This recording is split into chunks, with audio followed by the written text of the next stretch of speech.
weather, traffic, and news updates online at 560theanswer.com. Now, from the Signature Bank Studios, this is Chicago's Morning Answer with Dan Proft and Amy Jacobson on AM 560. The Answer.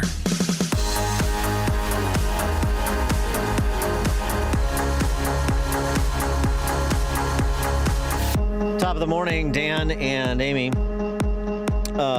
The new German Chancellor, Friedrich Merz, who was at the White House, came with Trump's grandfather's birth certificate that he presented.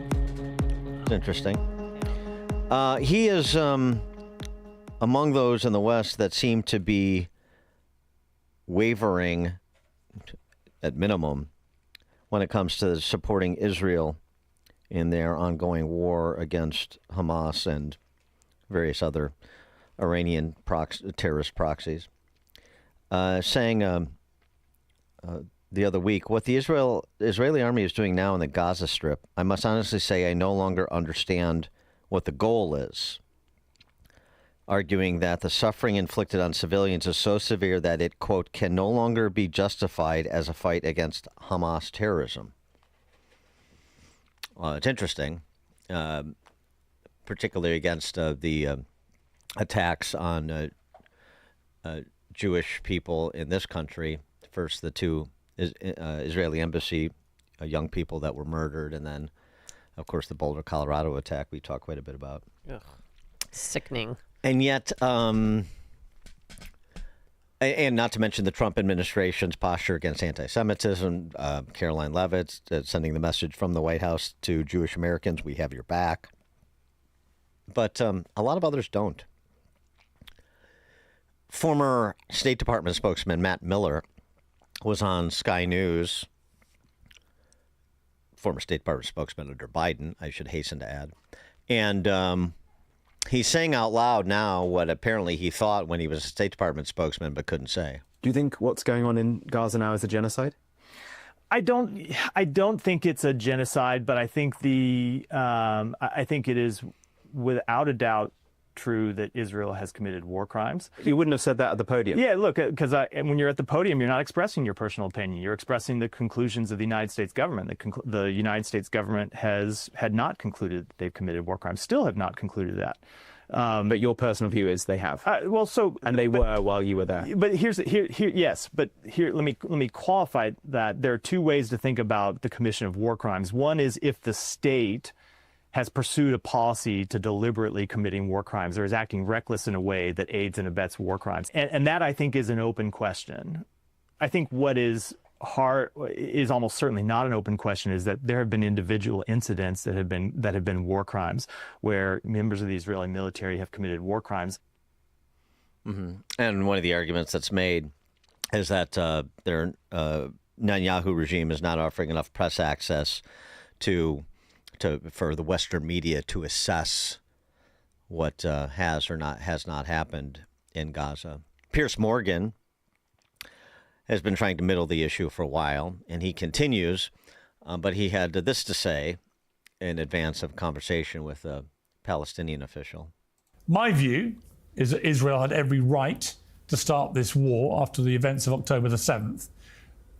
But what the IDF is now doing has crossed a line and has gone too far, is wrong, and has to stop. The facts in Gaza are hard to come by. As the BBC's Jeremy Bowen said, Israel won't let him or anybody else in because they probably want to hide what they're doing. But we have enough evidence from the medics, the volunteers, the footage and testimony to understand that one of the world's most advanced militaries is inflicting death and suffering on an inhuman scale. If that's a Hamas talking point, ask yourself why so many of Israel's allies, two former Israeli prime ministers, and many of Israel's staunchest supporters are now using it. Do we hold Israeli officials to a higher standard than Hamas? Well, yes, of course we do. Otherwise, what was the point of the war?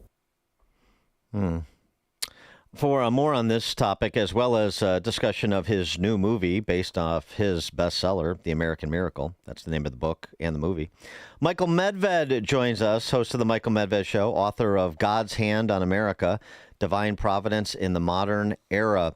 Michael Medved, thanks so much for joining us again. Appreciate it. Dan, great to talk to you. Yeah, it's good And to. Amy. Yeah, good Oh, to. hi, Michael. Good to I miss you. Been a while. Well, so before we get to the movie, what's your reaction to some of the characterizations you're hearing from both Western leaders and Western media? Oh, well, the characterizations are very extreme on the left side of things. And they're extreme because of short memories. In other words, people don't understand that what the war is about is to make sure that October 7th, 2023 doesn't happen again. And when you ask what is Israel doing, what is the whole point of continuing this battle, the fact is it's continuing a battle to try, number one, to have the handful of remaining hostages who are still alive, that's about 20 people, to have them released immediately.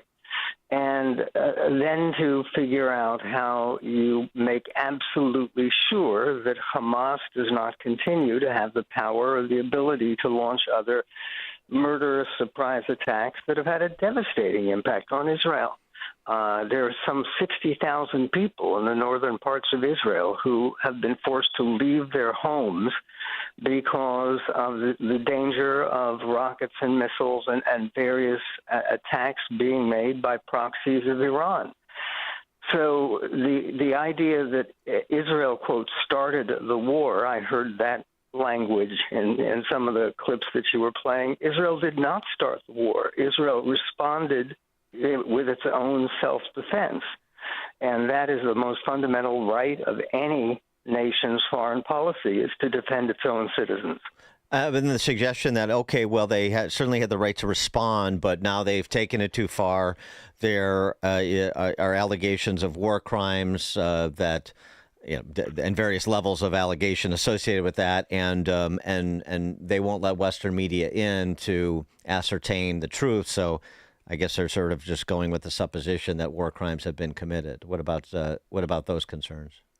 Well, the idea that war crimes have been committed, the question is, what is the alternative? In other words, given the fact that Hamas is so determined not to have any sort of ceasefire or any sort of peace agreement or any sort of moving toward Israeli security, that they won't even release the handful of hostages who are still alive. I mean, there was, quote, a victory. They found 2 bodies of hostages who had been murdered by Hamas.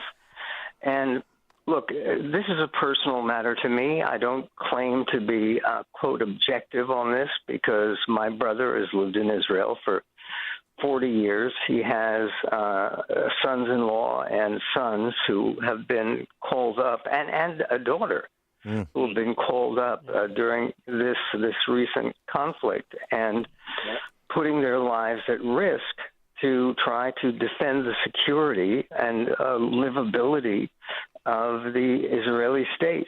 And that's something that many people have sacrificed for, not to, quote, erase Palestine, because Israel vacated the Gaza Strip back in 2005. Right. And that was very controversial and in retrospect, a very, very bad move on the part of the Sharon government years ago in Israel. Yeah, I think the problem I have with these allegations of war crimes, too, is they're sort of just general, and they evoke an image of indiscriminate killing. But I'm still waiting for the specifics, and to the extent that you can have trusted media document what is or isn't happening, and with relatively out of harm's way. Okay, fine. But I think that this is a lot more complicated than, ironically, people like Matt Miller, former spokesman of the State Department, or Piers Morgan can appreciate. And a lot of these so-called war crimes are sort of like interpreting, a police-involved shooting. If you don't have all the contextual factors, then you don't really understand what happened and what the choice was. No, that's entirely true. And the one thing that is very striking is the one bit of information that they haven't even attempted to provide, and I mean here the so-called Hamas Ministry of Health, is how many of the alleged casualties that they are trumpeting to the 50,000, it's 55,000, it's thousands, how many of them are actually Hamas fighters? And the Israeli information, which I believe is far more reliable, indicates that the majority of the people in the Hamas side of things who have died, who have been victimized in this war, are not innocent civilians or little children. There are, unfortunately, tragically, some issues like that, but that's largely because Hamas puts those people in front of their fighters as human shields. In other words, one of the differences in this war, and it's very dramatic and it's very important, is that in Israel you have the military in front of civilians trying to protect them. And with Hamas, you have civilians in front of their terrorists trying to protect the terrorists, trying to keep them from being harmed by using human shields. And that's a perspective that it seems to me Americans should be aware of. Do you think President Trump has done enough to help get the hostages returned? What's enough? Enough is getting it done, and that hasn't happened. I think that President Trump has said some things that are important, but when he says to people, okay, there are going to be consequences for Hamas, and then what follows that? The promise, if you don't release the hostages immediately, because there's so few of them left alive, then watch out, there are going to be dire consequences. What are the consequences? They haven't arrived. And so I think that's a problem. Let's get to your film, the film based on your book, The American Miracle, bestseller. Tell us about it, but not to mention, of course, the very serendipitous timing in conjunction with the 250th anniversary of the Declaration of Independence, the lay out the thesis of the book and thus the film. Right. Well, the book basically has the same theme as the movie's subtitles. The subtitle of the movie is it's The American Miracle, Our Nation is No Accident. And I think it makes the case for divine providence in the emergence of the United States. The United States is an unlikely world power when you think about it and when you look back at American history. And the movie begins with perhaps the most memorable 4th of July ever, and maybe we'll have an even more memorable one for the 250th anniversary coming up. But that was in July 4th, 1826, when something happened that convinced people, literally around the world, that there was something supernatural, something godly, something extraordinary and unprecedented about the rise of the United States. And one of my favorite quotes comes from Otto von Bismarck, who was the Iron Chancellor of Germany, who built the modern United States of Germany in the 1870s. He said, "The Lord God provides special protection for drunkards, lost dogs, imbeciles, and the United States of America." No particular order. And may that only continue. Interesting too. I mean, it's those involved in the film include academics, but also the likes of a Richard Dreyfuss, sort of a broad ensemble collective here that has been involved in putting this film on the screen. Yeah, Richard is in the film because he's made his life's cause for the last 20 years teaching civics. And that's part of the aim of the film, is that one of the problems we have today is there's a sense of guilt, there's a sense of grievance, there's a sense that, oh gosh, it's shameful to be an American, when actually we have every reason for gratitude, not grievance. For gratitude, not guilt. And that is one of the things that our founders understood. And what's fascinating, we just did the grand opening of the film at the Kennedy Center, and that was on Wednesday night of this week. So I just came back from Washington, D.C. for that event. And what was terrific is we had a number of the people who played some of the historic figures who come to life in the American Miracle film, which, by the way, is opening across the country in more than 800 theaters. And it's opening on the 9th of June. And then we'll be playing at least for the 9th, 10th, and 11th. It's a special cinematic event through Fathom Motion Pictures. And I've had the previous experience. I've had 14 books, and 3 of them have previously been made into some kind of cinematic or television adaptation, which has been a painful experience. I mean, I can't defend some of that work.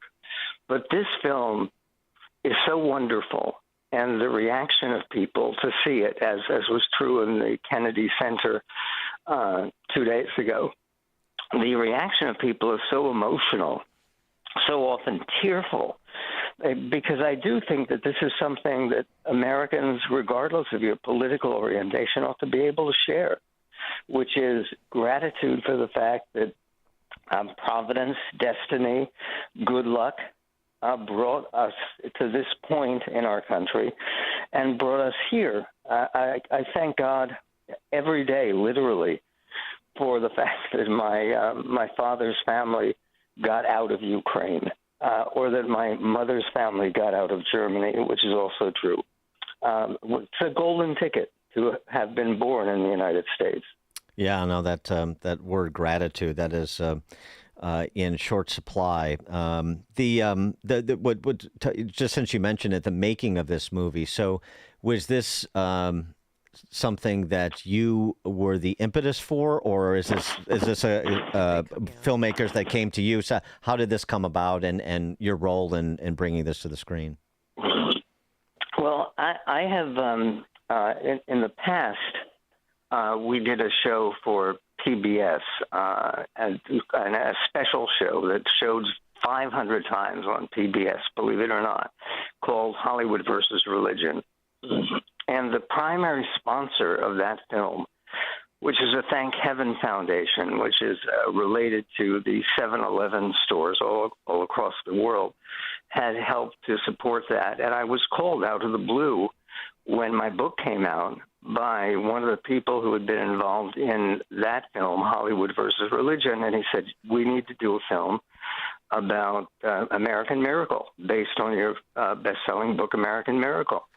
And I said, okay, and I immediately called Tim Mahoney, who I had met because of my participation in some of his films. He has a series of films called Patterns of Evidence, which are about proofs that the Bible is not some book of fairy stories or made up and irrelevant, but that it is based upon actual scientific and archaeological records that match with history. In any event, he had done that work. He jumped at the chance to go forward, and then the film came forward, and some very surprising participants. One of the people who was there celebrating American Miracle on Wednesday night was Pat Boone, who is almost old as he's actually a little bit older than the part he is playing. Pat is 91, and he was playing the 83-year-old Thomas Jefferson. Oh. And Sorbo's the young Jefferson, right? Correct. And Sorbo is waiting for the follow-up film, which we hope will get made, which is God's Hand on America, which is about divine providence after the Civil War. But he is hoping that his part as Thomas Jefferson will be a bigger factor. The real star, pardon me, of this film is George Washington. And the actor we have playing George Washington, I really do think deserves Oscar consideration. He has spent almost 30 years playing George Washington for visitors to Mount Vernon, and which is Washington's home. And it is uncanny how much he has studied, learned, and brought to life, making it feel like the father of our country. And by the way, to help the celebration at the Kennedy Center, he came in full costume. Good. That's commitment. Well, it's a bold casting choice too. I like that. That's very interesting. The movie is The American Miracle, based on Michael Medved's bestseller, The American Miracle. It opens nationwide, as he mentioned, 800 theaters, opening June 9th. That would be Monday. Yeah, June the 9th, 10th, and 11th. And to get tickets, go to AmericanMiracleMovie.com and purchase your tickets. Michael Medved, host of the Michael Medved Show, author of God's Hand on America, Divine Providence in the Modern Era. And again, the movie The American Miracle, opening on Monday. Michael, thanks so much for joining us. Best of luck with the film. Thank you. And Dan, you and Amy have a wonderful weekend. And remember, as we're approaching the 4th of July, even though this isn't the big 4th of July, the 250th, every 4th of July should be a big day for Thanksgiving, for our good fortune to be here in this incomparable country. Indeed. All right. Thank you so much, Michael Medved. Appreciate it. And he joined us on our turnkey.pro answer line. This is the morning show more Chicago radio listeners are choosing. This is Chicago's Morning Answer on AM 560. The Answer. At University of Maryland Global Campus, we give our students credit where credit is due. Credit for deciding in the middle of rush hour traffic to go back and get their bachelor's and a promotion. Credit for managing 3 kids, 2 dogs, and a full-time job to pursue an MBA. And credit for serving in the military by day so they can study cybersecurity at night. For over 75 years, we've been helping